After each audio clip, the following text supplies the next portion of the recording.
All right, good afternoon, everybody. So I'd like to welcome you to the Silicon Valley Leaders Symposium. For those of you who don't know me yet, my name is Cheryl Ehrman. I'm the Dean of the Davidson College of Engineering. And today it's my great pleasure to introduce Mr. Raghib Hussain, who is Executive Vice President of the Networking and Processors Group and Chief Strategy Officer of Marvell Semiconductor. A little bit about Raghib. You're going to hear about him in his talk, of course, but a little bit about his background. He earned a Bachelor's of Science in Computer Systems Engineering from NED University in Karachi, Pakistan, and an MS in Computer Engineering from San Jose State University in 1997. Woo! Yeah! All right. So this is what I love about San Jose State. We are the best source of engineers. So no matter what, whether you're here for your bachelor's or your master's, we're the best. So his first startup experience was at VPNet Technologies, which designed the first commercial IPsec, I'm not going to say that right, but virtual private network, I know what that is, VPN gateways, I know what those are very well. VPNet Technologies was acquired by Avaya in 2001. Raghib held engineering roles at Cisco and Cadence, and then went on to co-found Cavium in the year 2000. He took Cavium to its industry status as a leader in the security and multi-core processor space, and served for 17 years as its chief operating officer. Raghib joined Marvell in July of this year, so really recent. He holds 30 patents in the fields of networking and security, and in 2010, he won our Davidson College of Engineering Distinguished Alumni Award for his work and also service to his community and organizations like his own Koshish Foundation, the Child Life Foundation, the Silicon Valley Education Fund, East Palo Alto Kids, Green Scholars, Give Light Foundation, Doctors Without Borders, and the Citizens Foundation. So please join me in welcoming Mr. Raghib Hussain. Thank you. Thank you. Thank you. Thank you very much for kind words. It's always a pleasure to be back here. Especially it reminds me, time when I was a student here, and I think this was one of the best decisions I made to go to San Jose State versus, let's say, my prior plan was to go to UT Austin. And I'll tell you why I still believe that was the best decision I made to stay here. So let's, today, my hope is I would like to share some of my experiences and some of the lessons I learned through my journey from being born in Karachi, Pakistan, and how did I come to this country, and how did I get into the this entrepreneurship, and finally where I am today. So hopefully it will add value for you guys, and hopefully you'll learn something. So this is really the university that I went to is in Karachi, Pakistan, and it is just to give you an idea that the chances of coming from there and getting to United States, getting to degree here, the probability is very low. And then I'll tell you some of the sequences, and then of course everybody knows that how did I get to finally Wall Street from there. So. But before I go, let's talk a little bit about myself, so that will give you some idea. So I was born in Karachi, Pakistan. This is a picture of today's Karachi. It looks pretty nice. It wasn't like that when I was born, and of course, for sure, I was not living in those high-rises. So I was born in a smaller neighborhood in Karachi, which is not in this picture, and I belong to a more humble background family. We were 12 siblings, actually, 12 brothers and sisters, and you can imagine the struggles and issues that you can have in a small house with 12 folks. But there are few things actually. There are a few positives out of it, and as I go through these slides, I'll talk about that. So this is really the NED University where I went for undergrad. Now, of course, this is in Karachi, and it's more of a public university. It's like a government run by government. So I would not say the standard of education is that great over there. However, what is great over there is it is the #1 university in Karachi. So all the I should say highly talented kids, they try to get in there. So I learned more things out of class versus in class, right? So because we were kind of, we knew that we are behind, and we knew that the people around the world are working hard, and they really are, have best resources, best teachers, and all that. So how do we compete? So we actually used to have clubs, and we used to have our own goals. We define, hey, this is what I want to do this year. Hey, I want to get perfection in C programming, or I want to do this microprocessor design, or whatever. We keep coming up with that. And I think that actually gave us, a bunch of us, a very good, I should say, attitude and very good learning experience, which we kept applying throughout our life, and that's what helped. Just to give you an idea, from my batch only, there are about 10 entrepreneurs in Valley right now. And 3 of them have made 100 million plus. So they have been pretty successful, the group of people. So, and I think that all starts from here itself, that it gave us the idea that, hey, how do we really, overcome our limitation and really work hard to excel and compete with the rest of the world. So why did I come to America? So I think it's pretty common to many of the folks who are probably here also, and many of the immigrants in the United States. Right from the early childhood, as I said, I was kind of living in a small house, and then there were security concern and issues in the neighborhood we were living were not that great, so we were kind of confined in the house. The good part of that is that my father and my elder siblings, because I was the number 10, had collected a lot of books, right?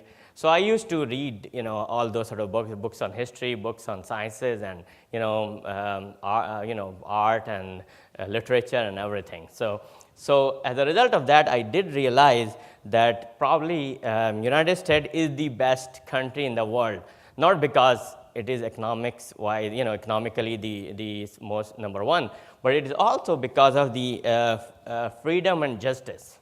And I'll talk more later, how does it matter? Because for somebody, especially coming from the third world, having brown skin, not having the right English accent, not having all the things, being able to come to this country and really work hard and get the opportunity, I think this is the only country which allows you. So that was my reason to come here. Oops, this thing is not working, Okay, so of course when I came here, because I was coming from a family which could not afford to even to buy a ticket for me, forget anything else.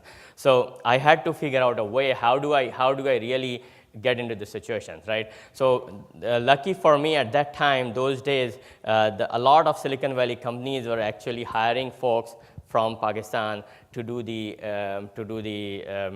software development or chip design. So I got connected with a company here which was doing the design services, right? And then they I interviewed and they hired me. And in fact, I did few projects for them, so they wanted me to come over here. When I came over here, of course, my focus was not to do the job, but of course I needed a job because I came to the country only with $250 in my pocket, right? So I had applied to various universities before coming to this country, and I had admission from those universities which were better, supposedly knowing from Pakistan that, hey, these are the ranking universities and this is what we want to do. However, what I realized is when I came here that I can easily go to San Jose State University, much cheaper compared to some of the others, and by being here, I can be in touch with the industry. In fact, the job I will do, that will be better job versus some of my friends were working in Starbucks and gas station and all those sort of a thing in some other states. So in reality, some of those jobs were probably paying more, I don't know, but it was not adding value for them, right? For me, this was a beautiful situation to be here because then I can do a job which in fact is adding value to my knowledge, and it can be useful for my future experiences, right? And at the same time, I can go to school as well. Yes, it was hard work, but you have to hard work. The classes I used to take were either early morning classes or late evening classes, like 6 p.m. and all that. In that way, also San Jose State is very flexible and gives you opportunity to work at the same time and also do your master's. So I did my master's full time while working full time. So that was a little bit tricky, but in reality, I think that was my best decision, because if I had gone to my friends wanted me to come to UT Austin, if I had gone there, I don't think I would have been where I am here today. So that's my view. Early days, the company that I work, as I said, so that design house that I work, they were really a consulting company, but then the thought was, hey, can we come up with our products? And at that time, one of my boss met, and he said that, hey, these are RFCs, and I have no clue what is RFC. These are the networking protocol, requests for comments. And say, hey, take a look at these to see if there's something new that we can, implement, because this internet is going through this, growth right now. And that is where the future is. So we started reading the RFCs, and we come across this security-specific RFC. Just to let you know, at that time, IPsec protocol was not defined, right? But what we did is we say, hey, this is a very cool idea, so why don't we just take this encryption mechanism and really secure the phone line? We did implement the whole product. Dumb idea, because nobody wants to buy that. The only, I think we sold like 1,000 or something to only Air Force or something like that, right? So then, but we said, hey, we have whole mechanism. Why don't we apply the same concept in internet, right? Because at that time, internet was not secure as such. So why don't we define that? Because now internet is connecting the offices, and those businesses need secure lines. And these leased line, which service provider was selling, was very expensive, right? So we went and talked to a few folks, and folks said, you know what, this is really dumb idea, because of the fact that nobody would allow you to put a box in front of their routers, right? Well, people say no to many things, but I think you have to think through, you have to look the vision. So we said, no problem, let's just implement. So we implemented a prototype of IPsec gateway with a fixed key only. There was no IC at that time. And guess what? People like the idea, and VCs funded, and that's how VPNet started. I accept that it was earlier than time, because internet was not even that established in 1995. Then people did not care that much about security. But as of today, even right now, internet security is one of the hottest topic in the industry, and it keeps evolving and keeps evolving. So today, if somebody say, hey, IPsec VPN is not needed, it's kind of, people will look at him, what are you talking about? Say, this is very critical item of the network security. Then from after that, another interesting thing happened, that I worked for this Cadence Design System consulting group, right? And this is just to give you guys an idea, folks, an idea that this is the period of like 96 to like a 99 sort of a thing, where everybody is going through this crazy, there are so many startups going on and so on and so forth. So as a part of Cadence Design System, within a year or 2 years, I got a chance to work with like 6 startups, because they will send us as a consultant in one startup for 3 months, and then they'll move us to another one, and so on. It was kind of odd that way, that you are not working on a fixed project for a long time. However, what it gave me an idea, it gave me exposure to so many startups, and really understand the issues that they run into, really understand how do they raise money, what kind of challenges they are facing, and so on and so forth. So that was I would say for me, it was a good early, kind of training ground that helped me. I joined Cisco after that, because I wanted to, learn more about networking and so on. But then around in 99, late 99, actually around 2000, I decided that, hey, I want to do my own startup, right? And this is when I left there, and I worked with Syed Ali to start Cavium, right? Of course, the Cavium did not start the first day. We came, went through several ideas, what can we do and what can we not do. But what I realized is that I know this security really well, because that's the first thing I worked after college. And I have enough understanding of the networking. And this whole internet e-commerce is going through this boom, so the requirement of security is going to be much bigger. So that's how we concluded that, hey, this is our core skills, and this is the market probably gonna have a more need for the product. So let's just go and implement that. That's how Cavium started, right? Now, throughout the Cavium, we have gone through, of course, we ran it for 18 years. So the bunch of lessons learned, so I would like to probably share that with you. But before I go there is another very unique thing about Cavium. If you notice, two founders are from two countries which generally doesn't get along very well. And I did not even know Syed before coming to this country, right? So my point is this, that if these two countries can work together here, they should work over there as well.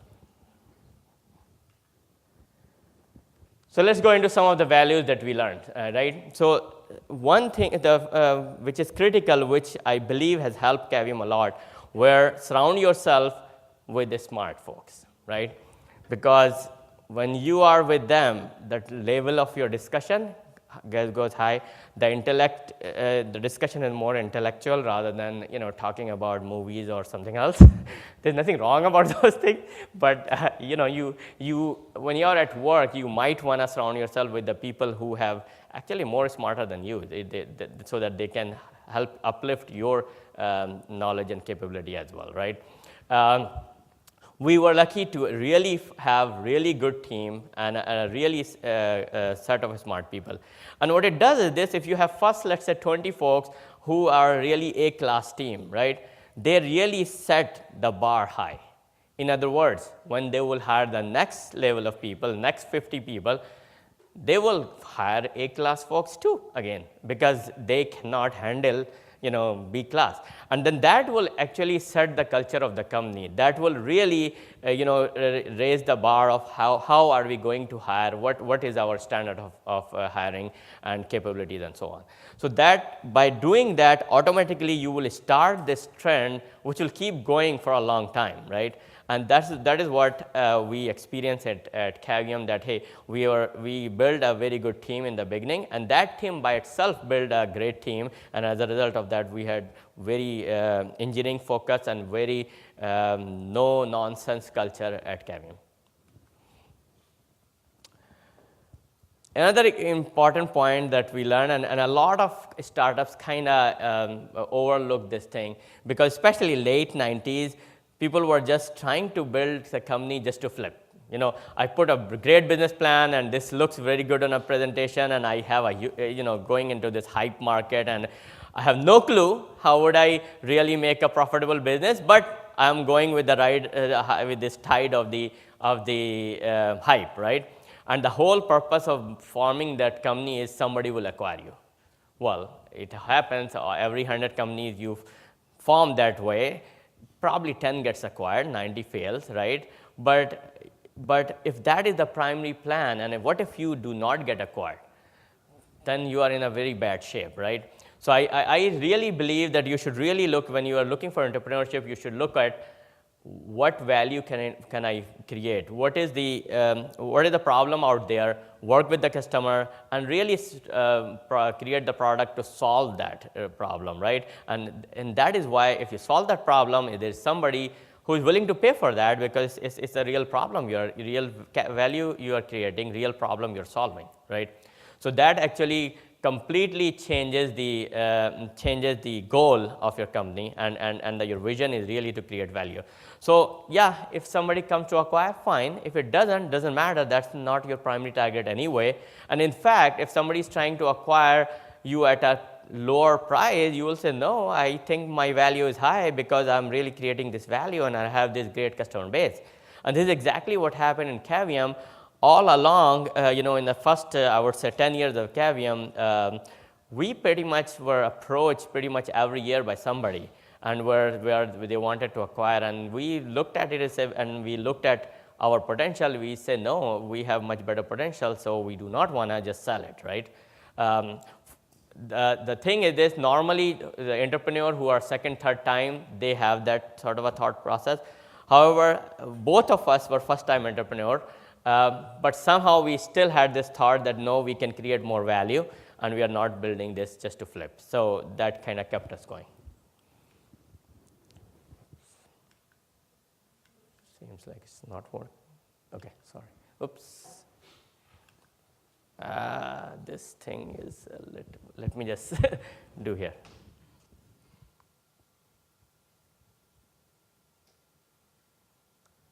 Okay, sorry about that.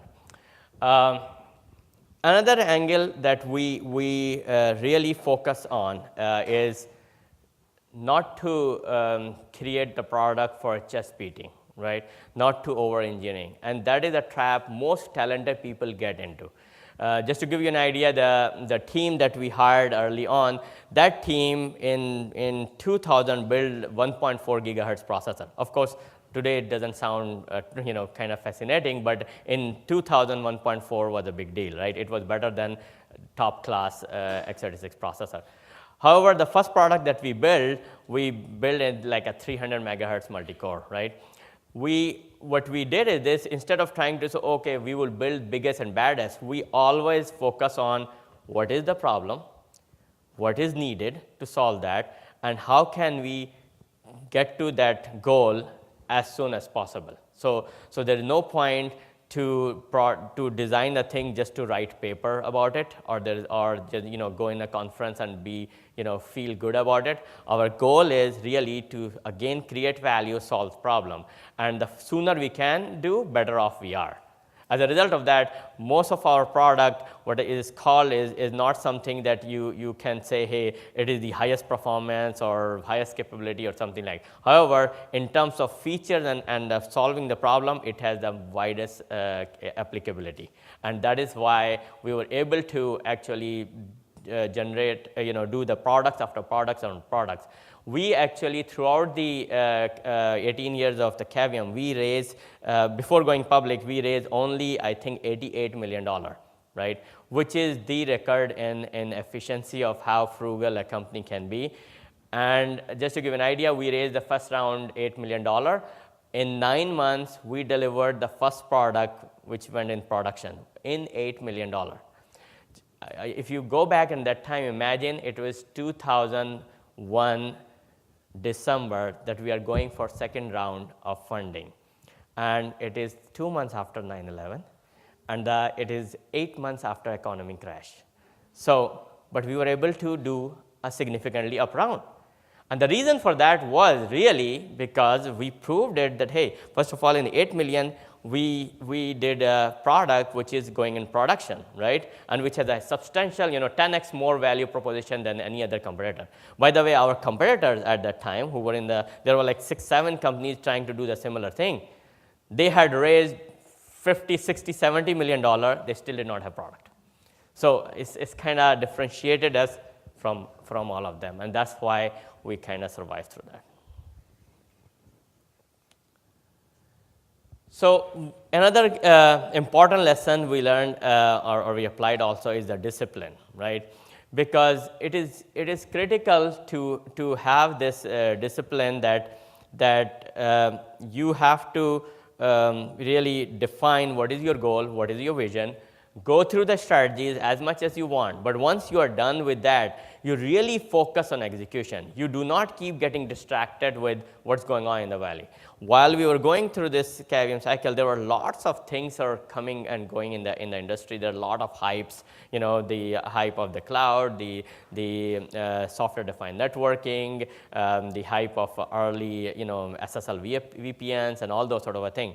There were so many things that are going on, but we kept our focus that, hey, this is what we want to do, this is what we are doing. We have done enough analysis to prove it that it's a good enough market for that. Let's just focus and do it. Yes, it is small, but at least it is something, right? And we will be able to grow from there. So our first market TAM was about $100 million, nothing to be very excited about. However, with that, we created value, we created the revenue, and using that revenue, we were able to invest in a bigger market and bigger market and bigger market. Ultimately, we were able to address several $billion TAM, and we were able to take the revenue to $1 billion. But that is really the discipline of doing things in a step. Do not try to capture the whole, boil the whole ocean or capture the whole world in a single step. Okay? This doesn't seem to work, so I'll just come here. Another important point is think out of the box, right? Because most of the time, what customers will tell you, can you build this for me? They really do not mean that. What it means is that, hey, I have this problem, and based on my experience, I think this solution I want, right? However, in reality, if you just build what they need, that is not really going to solve that. Maybe it will solve the problem, but it will not be that great of a product for their problem, right? And that is why you have to actually use your own judgment, your own vision, and your own knowledge base to understand where the industry is going and what is, if this customer is facing this problem today, what kind of problem other customers are facing in the similar area or in the other area, and what problem they will face in a similar line 5 years or 10 years from now, right? Because especially semiconductor business is not like an app that you make in 3 months, figure out whether it works or not works and move on, right? Semiconductor business takes about a year or two to develop one chip. And it costs a lot of money too. And by the time that you will see the revenue out of that is 5 to 7 years later. So you really have to have a long-term vision. What is going to happen 7 years later and design today, right? So that is why it is critical for this business to understand that what is going on in the world, how is it going to impact our businesses, and how is it going to impact the requirements, right? So instead of designing for today's requirement, you have to look for requirements 5 years later, right? So example of that is when we started first product, security processor. Just to give you an idea, we were able to do 100,000 transactions per second and about 10 gigabit security. And one of the competitor at that time made fun of us in a stage in a conference, say, hey, the entire transaction of Amazon of the like a Thanksgiving Day or some high transaction day was less than 100,000 transactions. So he's saying, who needs this kind of solution? But what he did not realize is this, that it is today, and we are talking 5 years later. If we really believe this e-commerce will grow, then people will need that type of solution, right? So similarly, when we went into multi-core processor, we realized there is a problem. You need a good general purpose programmable solution for networking appliances and equipment because the NPUs at that time were hard to program. They were good in performance, but hard to program. So we said, okay, why can't we develop something which is easy to program and good performance as well, right? So to do that, you have to do multi-core. So we implemented this, came up with this idea of, okay, we will have 16-core processor, right? And we went to the customers, and customers are saying, I cannot even use 2-core because the state of the art at that time was 2-core. So I cannot even use this 2-core because my software is written just to run on single core. So I cannot really use multi-core, right? And this is just waste of time, waste of money, and chip space and so on. But when we looked at it, we said, well, these customers, you cannot keep increasing frequency of a single core, right, single processor. So at some point, you have to change your software, and you have to really go multi-core, right? So we actually worked with some customers who were willing to take that side, and in fact, we helped them in differentiating their product to provide much better performance, right? But the thing is this, it was a struggle for us to really decide that, hey, we are going to build something where most of the people are saying we will not be able to use it. However, based on our knowledge and the industry knowledge and the issues, the technology limitation, we came to the conclusion this is the direction the industry will go. Today, if somebody says multi-core, nobody even think about it because everything is multi-core. So which is like 12 years later, right? So yeah, with a lot of hard work and with a lot of focus, we were able to take the company public in 2007. So it was 7 years. It took us 7 years to go public. It was still very small company. I think about $10 million revenue per quarter. But we kept continuing. We kept working hard, and we kept adding layer over layer over layer, product over product. And as a result of that, in the next 10 years, we were able to grow the revenue to $1 billion. And in reality, that shows our revenue growth chart, in fact. And accordingly, market cap, of course, also increased to $5 billion. So based on that, of course, we were able to get to a position where we realized that it is better to combine with. So Marvell acquired for $6.6 billion. And the idea, you would question, why did we agree this time and why didn't we agree in the past? As you go into the process nodes, which are becoming expensive and expensive and expensive, the amount of investment you need to stay competitive and stay ahead of the game keeps growing much higher and higher, right? So even though we had $1 billion revenue, but it was still not enough to do the right investment for a 7 nanometer process node, right? So that is why we believe that this, by combining with this thing, it will give us a scale, and that's how we will be able to invest properly and really stay competitive with competitive products in the market. So that's what we ended up doing. Now, so let's take a look at what's next. So why, first of all, I am still here and working, something wrong with me, right? So the thing is, I believe even though with this combined company, it is like about $3.5 billion company, I believe there are the things which are going in the world right now, and I'll talk a little bit about it, really brings the semiconductor back into the driving seat, right? Semiconductor was hot about 20 years ago, went down in between, but I think we are back in the driving seat. The value and importance of semiconductor has gone up again, right? And I'll explain you in the subsequent slide why I believe that. How am I doing on time? Is it okay? Okay, fine. Okay, good. So if you really look at, we are really in the fifth wave of innovation, right? And every wave of innovation actually has created the whole economy by itself and really created a lot of jobs and technology and everything, right? But however, in this age wave, which we call data era, it is a combination of all the previous technologies. It is really a combination of compute and the networking and the mobile and the cloud, right? Because each one of them actually improve our efficiency, improve the way we work, but in this era, all the things are going to be connected together, and in fact, not only we will be making decision, but machines will be making decision independently.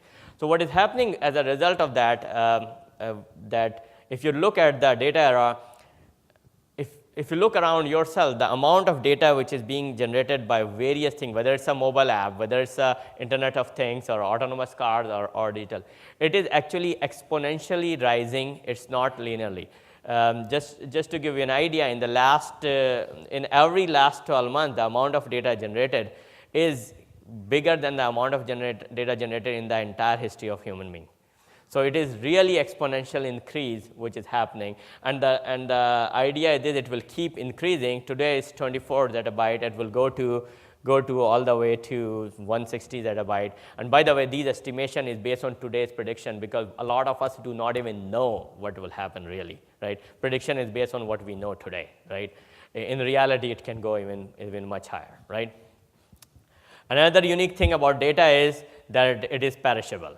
So I mean, there were other things in the past which created economy. One of things, let's say, is oil, right? You keep the oil, you take an extra day to transfer, doesn't matter, the value remains the same, right? The data value goes down with time. So if you take the data, convert it into knowledge, and really use it, the sooner you use it, higher the value. The longer you take, the lower the value, right? So the value which will be generated by the data will require this latency, low latency thing as well. Just to give you an idea, companies that have been already taking advantage of the data platform are actually really changing the map on the economics, right? If you just picked, first of all, these are the top market cap companies in the world. If you notice a unique part of this, they're all data platform companies, which means they're already taking advantage of the value generated by data. The second thing is this: if you look at the combined market cap, it is already $4.3 trillion.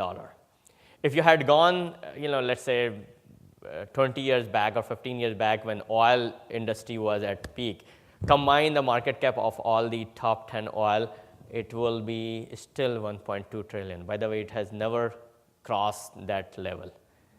And today, even it is the same, right? So what I'm trying to say is that the impact on economy that this data era is going to cause is going to be 10x bigger than what it has been in the past, right? And then of course, our goal at Marvell is, if you look at what Marvell does, Marvell really is does the store data, move data, secure data, and process data. All our products are around that. So we are fully focused on the infrastructure, and that's why we believe that we can grow this company much bigger than where we are, and really creating value and really having fun while doing that. So before I end my talk, because I do not want to just keep talking and I want to give a chance for you folks to have any question, I would like you to leave you with one thought, right? What does it take to be MVP? And everybody understand what is MVP, right? Most valuable player, right? There are only three things. I mean, a lot of people will say, oh, it's luck which makes you MVP. Yeah, you can say luck, but the problem is this, that everybody, all of us have our fair share of good and bad luck, right? The point is this: how do you monetize on the luck? So how do you prepare yourself so when the good luck comes, you can get the best value out of it? Or how do you prepare yourself when the bad luck comes, you can actually either save yourself from that, or you really convert that into a good luck, right? And it's kind of sound odd that how would you convert bad luck into good luck, but in reality, it does make sense. If I look at my history itself, I'll see a lot of time when the things which I used to think is a bad luck, it actually was a good luck. Not being able to get out of the house and play and focus, nothing to do but just to read books. Actually, it was good luck, not bad luck, right? There are many such things. Of course, I don't want to waste time here, but I can give example where at a high level it will look like, oh, it's a bad luck. In the reality, it was a good luck, right? So the two more important things to be MVP, apart from the luck, which you cannot control, is really be prepared. So really do hard work to be the best player, because you have to be the best player to be MVP. You can't be just random somebody loser and then become MVP, right? So to get there is no replacement of hard work. I mean, a lot of people will say work is smart, not hard. It's all just useless, okay? At the end of the day, there is no replacement of hard work, right? You should, of course, try to do it intelligently, but still, a lot of folks I advise and say, oh, if we do that, it is difficult. My answer is, if it was easy, anybody can do it. So why would you like to do easy thing, right? Try to find a thing which is the most difficult thing, because if you can do that, in fact, you will differentiate yourself way far away from the rest of the crowd. Because if it is easy, everybody will do it. A lot of people say in high school, oh, what am I going to do in summer? Okay, I'm going to work at Starbucks. Why would you work in Starbucks? You're an engineering student. This is, oh, because it's easy, I can just, turn my brain off and work. Your brain is supposed to be used, not turned off, right? So if you really need to do work which really adds value, right? Because anything you can get more in life. The only one thing you cannot get more is time, right? So if you, every second that you spend, you should really look at what ROI am I getting out of this time, right? Because if I'm not getting a good ROI of that time, it's really a waste which you will never get back. So keep that thing very clear in your mind, right? And the third thing is this, you have to play. If you may be the best athlete, best player in the world, and you may think you are the most luckiest, but if you did not play that day, you will never be MVP, right? What I mean by that is this, do not be afraid of taking chances and taking challenge. Because no matter how much research you do about swimming, until you jump in the pool, you cannot learn swimming, right? Same way, if you take chance, you at least have a 50% probability of success. If you did not take a chance, you have 0 probability of success. So do not be afraid. Do not be, listen to people say, oh, if you do this, what are the chances of success? You will not succeed, and this and that. The earlier in life is the best time to take chances because you have the least liability. As you keep going in your life, your responsibilities keep increasing, and your chance of the cost of taking chance keeps going up. So the best time to do something, say start some business, is when you are in college actually, or right after college, right? Because at that time, you can really give your best. You can really take big risks. Even if it fails, who cares? You can always go and find a job. In fact, your probability of getting job will be better if you are good in something already, right? So instead of worrying about, okay, I can get this job which is paying me 100K, should I go for that or should I try something? I would always think if you can do something, do that, because job you can always find, right? And you do not need to try to switch to luxury life. If you really live a minimalistic life, then you have nothing to lose because you have nothing. Right? So with that, I'll stop talking, and if you have any question, I'll be happy to answer.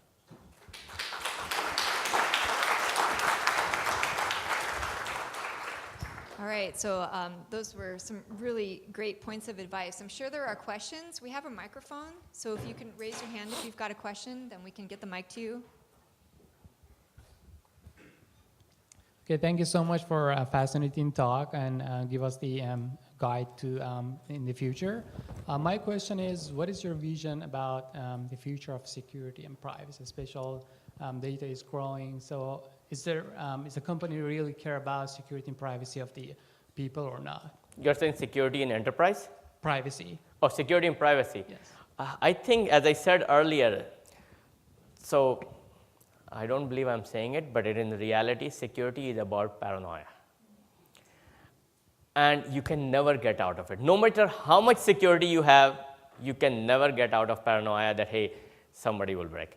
And as you are increasing your security, there is somebody who is always trying to break it and will keep working in it, right? So as a result of that, it's a race between the people who are trying to break it and people who are trying to implement it. That is why, in my mind, security is the best business to be in, because there's never enough of that, and you can keep innovating, keep improving forever. All right, other questions? Hello, thank you for that amazing speech. I'm Francisco. I'm a member of the club Spartan Hyperloop here on campus. We compete in the SpaceX Hyperloop Pod competition each year. We have about 60 engineering members and business members as well. My question is, can I invite you to give that speech, that MVP speech? The same speech? The same one. But I think it's recorded. Why don't you just play it? It's better in person. Well, okay, so we can see if we can schedule. I'll be happy to. Yeah. And another question would be, really, what do you want engineering students that are also working hard at school but doing huge projects on the side, what do you suggest they take out of it? Because they only have so much limited time. But what if you were recruiting, what would you want to see from them? So I would say, while you're a student, focus on learning and creating value. Do not try to focus on making money. Because a lot of people get distracted about, oh, if I do this is a hot topic and I'll make a lot of money. If you didn't make money, then you lost everything, right? On the other hand, if you focus on the project, which is giving you more knowledge, and in fact giving you a chance to create something out of the box, do something different, which really adds value, even if it did not make money, at least it made you. So I'll advise to look from that angle. The other thing is this, another question a lot of people ask, okay, how much time, how much extra work, what should I do, right? I'll repeat, I think it's a Muhammad Ali, his saying was, somebody asked, okay, how many reps do you do, right? He said, I start counting when I start hurting. So. Question. So why big companies are not able to innovate? They always acquire new companies such as yours. Okay. So why is that? So that's a very good question. I would say there are a lot more detail written on this topic. There's like innovator's dilemma. There are like the bottom line is the structure of the I should say the public company accounting structure, the way it is set up here, and the way it is managed. It's such that if they have to show I should say the operating margin increase and EPS and all that. That is why the public companies are more cautious about percentage of R&D compared to total percentage of revenue. However, smaller companies, there's no revenue, okay? So you can spend as much as you want. So you can keep investing and keep doing. So it is, another angle is this, that in a much bigger companies, the focus from the top to bottom actually gets diluted. You know, in a 10,000, 50,000, 100,000 companies, that what top is thinking and what people at the ground level are doing are way far away from each other. In a smaller company where it's like 50 people, 100 people, everybody knows everything, and they're so much in sync that they can actually create a lot of efficiency and really focus effort to do something. Other questions? We've got a mic coming from the back. Hi. So I wanted to know what you think the merger, can you elaborate more on how the merger is going to help both the companies between Cavium and Marvell? How the merger is going ahead? Or? Going to help both the companies. So. Oh, really? Okay. So if you really look at the combined company, the revenue is going to be about $3.5 billion, right? And if you look at the EBITDA income is, close to $1 billion. I do not want to quote it anything because it's a public company and I do not want to be held accountable. But let's say, $700, $900 million, something like that, right? That gives you enough money to invest in the areas and technologies and especially in the next generation product design that you want to invest, right? Marvell, I think, is according to public records, is investing, 25+% in R&D. Now, we are in a semiconductor company, so semiconductor is an area where it is really heavy in investment because as I said, you have to invest 5 years in advance, right? And those are, as the process nodes are going lower and lower, the amount of equipments needed, the amount of tools that it costs, and amount of money that you have to spend in the tape outs and test tape outs and all that is much higher. Just to give you an idea, a single tape out in 7 nanometer is over $10 million, right?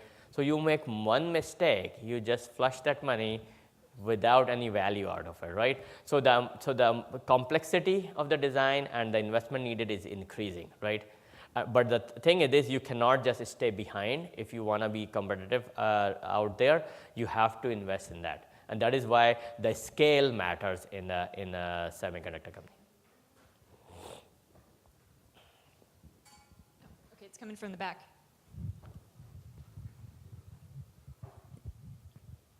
Hey, so I hear a lot of success going on in this whole speech, and I just want to know what differentiates your company from the competition. Which differentiates us from the competition. Yeah. So just to give you an idea, this combined company now is we are focused on an infrastructure semiconductor. So we compete with companies like Intel and Broadcom, which is, by the way, a much bigger company than our company, right? The way it differentiates is that we believe, first of all, we are only focused on an infrastructure semiconductor, right? Those companies have their mobile, their consumer, their IoT, there are many other things they are doing, right? And this is where I say that my point of bringing the focus is important, right? So in other words, those companies may be making money from some other area, and they may focus more investing in those things. We are focused on infrastructure only, and we will invest in things, and we will utilize, you know, through the sharing of the IPs, because they're all in infrastructure, they're common IPs, and that's how we'll be able to efficiently invest and create value out of it. Second thing which differentiates us, we are one of the few, if not the only company, which has all the components needed for infrastructure, right? So the Marvell is number one in storage, whether it HDD, SSD, or storage connectivity. We are number one in the security offload, for example. We have very good position in the networking, as well as in the multi-core processing compute. We have a very good position. So as a result of that, if you look at what components are needed for this data economy, which is really storage, connectivity, networking, compute, and security, we have very established product line in each one of those. And we have, of course, accordingly, engineering talent base and everything. So as a result of that, we can actually bring much more focused product for this, which differentiates us. All right, great. I think we have time for one or two more questions, if they're out there. All right, so not seeing any, let's thank our speaker again. Thank you.